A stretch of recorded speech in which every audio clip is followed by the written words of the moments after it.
Welcome to दोस्तों RS guide study channel. यदि आप हमारे चैनल पर नए हो तो चैनल के सब्सक्राइब कर लो और बेल आइकन को प्रेस कर लो ताकि जितना भी नया वीडियो हो वो आप तक आसानी से पहुंच जाए। दोस्तों आपको तो पता ही होगा कि हम बोले थे कि सामाजिक विज्ञान और साइंस के हम आपको 400 से प्लस ऑब्जेक्टिव करवाएंगे, उसी में से आपको 60 प्रश्न पूछा जाएगा। तो चलिए, आपका साइंस एक बार मैं 70 क्वेश्चन को सामाजिक विज्ञान कराए थे, फिर एक बार 70 क्वेश्चन के साइंस करवाएं। आज फिर से एक 70 क्वेश्चन का आएगा सीरीज, फिर से सामाजिक विज्ञान का। जब फिर 70 क्वेश्चन पढ़ा देंगे सामाजिक विज्ञान तो साइंस फिर ओके, ऐसे ही चलते रहेगा जब तक एग्जाम नहीं पड़ जाता है बिहार बोर्ड का, ठीक है, 2023 का। तो चलिए आइए करते हैं स्टार्ट फिर से आज सामाजिक विज्ञान के ऑब्जेक्टिव का। यहाँ पे प्रश्न नंबर पहला में बोला गया है आपसे कि मेजनी का संबंध किस संगठन से था। जो मेजनी जो थे इटली के एकीकरण में आए थे, आपको तो पता है। तो मेजनी ने इटली के एकीकरण में आए थे, योगदान भी इटली के एकीकरण में दिए थे। तो इनका किस संगठन से संबंध था? ऑप्शन आपके पास है लाल सेना, बी में है कार्बोनरी संगठन, और संगठन वो नहीं लिखे, सिर्फ कार्बोनरी लिखे, कोई दिक्कत नहीं है, और पीलिक दस्ता, और इनमें से कोई नहीं है डी में। तो आप जरा सही उत्तर इसका चुनिए और बताइए कि कार्बोनरी संगठन से कौन जुड़े हुए थे, कौन से, मतलब सॉरी कार्बोनरी तो इसका आंसर ही होगी, हम बोल दिए, देखिए गलत हो गया यहाँ पे। मेजनी कौन संगठन से जुड़े हुए थे? तो आप लोग जानते हैं कि कौन संगठन से थे, कार्बोनरी संगठन से थे। ये आपको सही उत्तर होगा, हम उसका उत्तर ही बोल दिए पहले।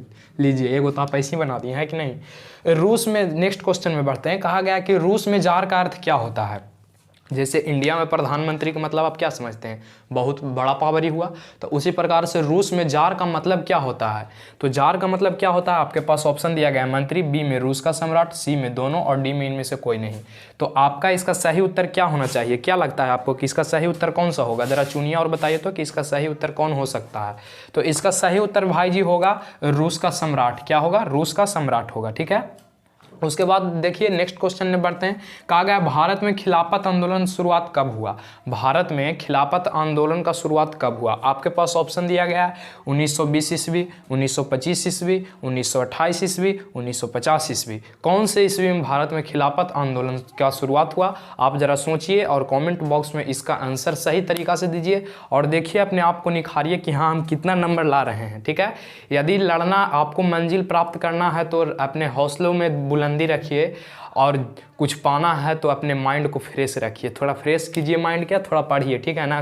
कोई दिक्कत नहीं होगा भाई जी। आपको लग रहा होगा क्या एग्जाम आ गया, अरे कोई एग्जाम इसमें जीरो है, 10वां क्लास का एग्जाम, कुछ भी नहीं है।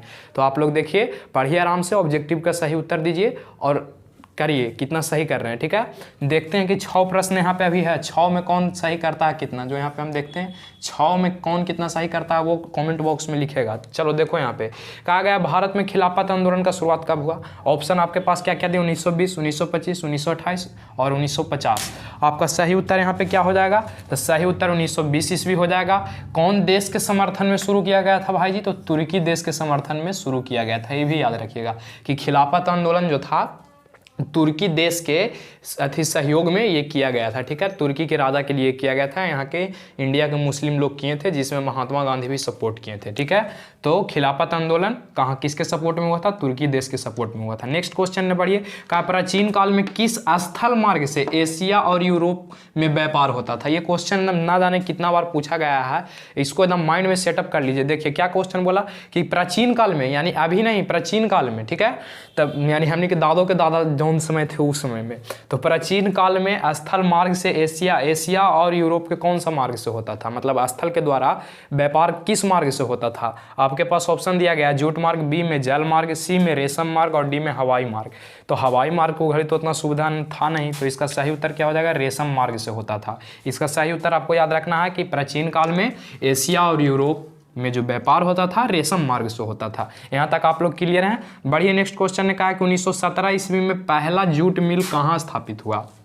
1917 ईस्वी में पहला जूट मिल कहाँ स्थापित हुआ? आपके पास ऑप्शन दिया गया ए में दिल्ली, बी में पंजाब, सी में हरियाणा और डी में कलकत्ता। तो आपको सही उत्तर इसको देना है और बताना है कि सबसे पहला 1917 में जो जूट मिल लगा था वो कहाँ लगा था। तो इसका सही उत्तर क्या हो जाएगा? कोलकाता हो जाएगा। लगता है 1851 के आसपास लगा था। कहाँ में? बम्बई में लगा था, मुंबई जिसको आज हम बोलते हैं। चलिए आगे पढ़िए। नेक्स्ट क्वेश्चन कहा कि राष्ट्रपिता के नाम से कौन जाने जाते हैं? राष्ट्रपिता हम किनको कहते हैं? आपके पास ऑप्शन है महात्मा गांधी और भगत सिंह। आंख मुनिए सुनिएगा, सीधे मारिएगा, महात्मा गांधी। इनको राष्ट्रपिता के नाम से जाना जाता है। आप लोगों के लिए क्वेश्चन है, क्वेश्चन फटाफट बताइए कि महात्मा गांधी का जन्म कब हुआ। महात्मा गांधी का जन्म कब हुआ है, ये आप लोग फटाफट बताइए कि इनका जन्म कब हुआ है, जरा कमेंट बॉक्स में छापिए तो। और एक क्वेश्चन और आप छापिए कि महात्मा गांधी अफ्रीका से जिस दिन इंडिया लौटे थे उस दिन कौन सा दिवस के रूप में मनाया जाता है, ठीक है। तो फटाफट आप लोग कमेंट बॉक्स में छापिए इसका, तब तक देख लीजिए, एक बार स्क्रीनशॉट ले रहिएगा, देखते रहिएगा, नहीं तो कॉपी है तो कॉपी में नोट कर लीजिए। बढ़ते हैं हम आगे, ठीक है। चलिए दोस्तों, अब बढ़ते हैं प्रश्न नंबर 7वां की ओर। और प्रश्न नंबर 7वां आप लोग देखिएगा, फटाफट इसका कमेंट कीजिएगा। आप लोग कमेंट नहीं करते हो यार, कमेंट नहीं करता मज़ा नहीं आता। कमेंट करते रहो, कितना सही कर रहे हो अपने आप से पता चलेगा, ठीक है ना। तो कमेंट जारी रखना है, ठीक है। देखिए प्रश्न नंबर 7वां हम पढ़ते हैं। कहा गया यहाँ पे कि गुटेनबर्ग ने सर्वप्रथम किस पुस्तक की छपाई की थी। ये क्वेश्चन पूछा गया है, इसको थोड़ा ध्यान से देखना। चलो देखो, कहा गया कि गुटेनबर्ग ने सर्वप्रथम किस पुस्तक की छपाई की। ओके, ऑप्शन है कुरान, बी में गीता, सी में बाइबल और डी में हदीस। तो सही इसका उत्तर चुनो और कमेंट बॉक्स में छापो कि इसका सही उत्तर क्या होगा। तो आपके पास 4 ऑप्शन है, 4 ऑप्शन में से कौन सा ऑप्शन सही होगा कि जो गुटेनबर्ग थे सर्वप्रथम किस पुस्तक के छपाई किए थे। तो इसका सही उत्तर होगा भाई जी आपका बाइबल। क्या होगा, सही उत्तर बाइबल होगा, ठीक है, याद रखिएगा। उसके बाद यहाँ पे देखिए, कौन सा सामाजिक वर्ग बुद्धिजीवी वर्ग के रूप में उभरा। मतलब कहने का मतलब कौन हुआ कि देखिए, पूंजीपति वर्ग जो था प्राचीन काल में तो ऐसा सुखी संपन्न था। तो कौन सा ऐसा मतलब वर्ग था जो बुद्धिजीवी वर्ग, मतलब उसके पास खूब बुद्धि आया, सारा चीज़ का बुद्धि आया, कौन उभरा वैसा। तो आपके पास ऑप्शन है पूंजीपति वर्ग, ये तो होगा ससुरा नहीं। बी में है श्रमिक वर्ग, ये तो होगा नहीं। तो सही उत्तर इसका क्या हो जाएगा, मध्यम वर्ग। मध्यम वर्ग जो था ये बुद्धिजीवी वर्ग के रूप में उभरा था। आगे देखिए, कहा कि बिहार में संपूर्ण क्रांति का नेतृत्व कब कौन किए। कौन सा ऐसा व्यक्ति थे जो संपूर्ण क्रांति जो आंदोलन हुआ था उसका नेतृत्व किए थे। आपके पास ऑप्शन है नीतीश कुमार, बी में लालू यादव, सी में जयप्रकाश नारायण। आप लोग सुने होंगे नाम संपूर्ण क्रांति, एकदम देखते ही मारे होंगे जयप्रकाश नारायण। इसका सही उत्तर क्या होगा, जयप्रकाश नारायण। संपूर्ण क्रांति का बिहार में नेतृत्व किए थे जयप्रकाश नारायण। नेक्स्ट क्वेश्चन में बढ़िए, का टिप्पू सुल्तान कहाँ के शासक था। टिप्पू सुल्तान जो थे कहाँ के शासक थे। आपके पास ऑप्शन दिया गया है मैसूर, बी में शिमला, सी में कश्मीर और डी में आगरा, ठीक है। आपके पास 4 ऑप्शन है और जरा सोचिए और बताइए कि इसका सही उत्तर क्या होगा कि टिप्पू सुल्तान कहाँ के शासक थे। कमेंट बॉक्स में छाप रहे हैं कौन इसका सही उत्तर होगा जो। चलिए देखिए, इसका सही उत्तर कौन सा हो जाएगा, तो मैसूर हो जाएगा। सही उत्तर कौन हो जाएगा, मैसूर हो जाएगा। नेक्स्ट बढ़िए, कहा गया कि जलियांवाला बाग हत्याकांड, ठीक है, जलियांवाला बाग हत्याकांड कब यानी किस तिथि को हुआ। आपके पास ऑप्शन है 13 अप्रैल 1920 ईस्वी, 13 अप्रैल 1919 ईस्वी, 13 मई 1919 ईस्वी। जरा सोचिए, कंफ्यूज नहीं होना, कितना बच्चा सिर्फ रट लेता है 13 तारीख को होलाल 1919 ईस्वी में होलाल। अब महीना नहीं याद रहेगा, गलत कर दीजिएगा। जैसा कि आप लोग देख रहे हैं 1920 में तो हुआ नहीं है और यहाँ पे भी 19 आवल है, लेकिन टाइम का चेंजिंग है तो ये भी होगा नहीं, ये मई दे दिया है। घटना ही घटा था अप्रैल में। इसका सही उत्तर कौन हो जाएगा, बी हो जाएगा। 13 अप्रैल 1919 ईस्वी को जलियांवाला बाग हत्याकांड हुआ था। कहाँ हुआ था, तो अमृतसर में हुआ था। गोली कौन चलवाया था, तो जनरल डायर करवाया था जो वहाँ के डिस्ट्रिक्ट मजिस्ट्रेट था। नेक्स्ट क्वेश्चन में बढ़िए, कहा कि नमक कानून तोड़ने के लिए गांधी जी ने कौन सा स्थान चुना। जो ये काला नमक कानून आया था उसको मतलब तोड़ने के लिए, भंग करने के लिए, नहीं पालन करने के लिए गांधी जी कौन से स्थान चुने थे। आपके पास ऑप्शन है पटना, बी में है कलकत्ता, सी में है दांडी और डी में इनमें से कोई नहीं है। आपको सही उत्तर चुनना होगा और बताना है कि इसका सही उत्तर क्या होगा। तो इसका सही उत्तर हो जाएगा दांडी।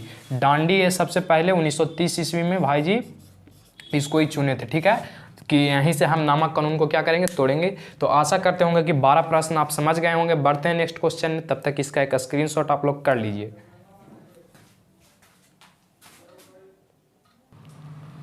चलिए दोस्तों, अब बढ़ते हैं प्रश्न नंबर 13 की ओर। आप लोग आंसर नहीं देते हैं कमेंट बॉक्स में, देते रहिएगा तब ना पता चलेगा, है कि नहीं। तो चलिए फटाफट देते रहिएगा। प्रश्न नंबर 13 पढ़िए, जरा समझिए क्या बोल रहा है। प्रश्न नंबर 13 हम भी पढ़ते हैं और इसका ऑप्शन बताते हैं क्या क्या दिया गया है। चलिए प्रश्न नंबर 13 में कहा गया बंगाल का विभाजन कब हुआ। ये question number most VVI objective में मान लीजिएगा इसको VVI कि बंगाल का विभाजन कौन से ईस्वी में हुआ। ऑप्शन है 1906, 1908, 1905, 1910।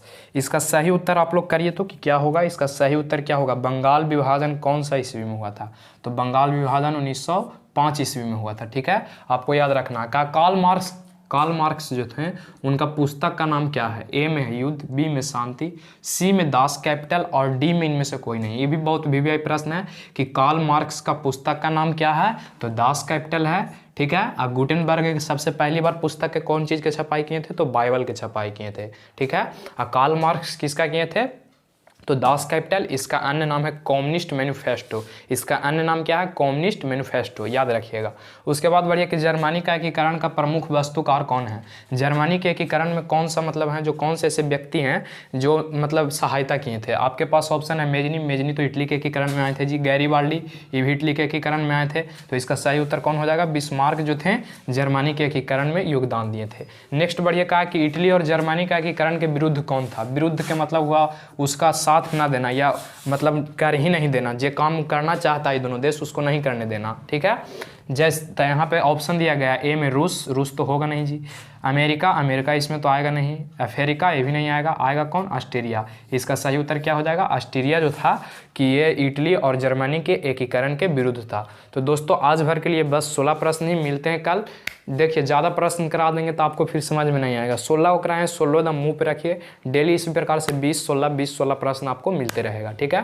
फिर कल से सामाजिक विज्ञान ही होगा। अभी जब तक 70 क्वेश्चन फिर से इसमें नहीं पूरा कर देते हैं, 70 को पीछे हुआ, 70 को इस बार कराएंगे, 140 को हो जाएगा, फिर 70 को कराएंगे, मतलब 400 हमको पूरा कर देना है। उसी 400 प्रश्न में से आपको 40 प्रश्न पूछा जाएगा। ठीक है। तो थैंक यू, धन्यवाद। आज के लिए बस इतना ही।